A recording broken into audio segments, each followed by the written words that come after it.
সেই এলাকাটাতে সেনাবাহিনী সক্রিয়ভাবে কাজ করবে। সেনাবাহিনীকে আমরা প্রয়োজনে সহযোগিতা দিব। এছাড়া সীমান্তের নিকটবর্তী যে সমস্ত এলাকা, সেখানে আপনারা জানেন যে আমাদের বিভিন্ন বর্ডার অবজারভেশন পোস্ট বা বিওপি সমূহ রয়েছে। সেই বিওপি থেকে আমরা বিভিন্ন রকমের টহল কার্যক্রম, এলাকাবাসীকে সতর্ক করা, এলাকাবাসীর কাছে আমাদের কন্ট্যাক্ট নাম্বারগুলো পৌঁছায় দেওয়া, তাদেরকে উদ্ধার করা পর্যন্ত আমরা কাজ করেছি বিভিন্নভাবে।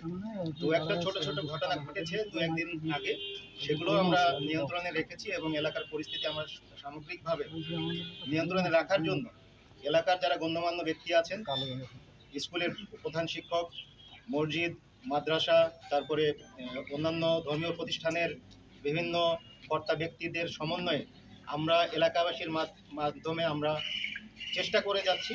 এবং এখন পর্যন্ত আপনারা জানেন, আপনারা অবশ্যই খবরাখবর রাখেন যে মহেশপুর এলাকায় তেমন কোনো দুর্ঘটনা বা ঘটনা ঘটেনি।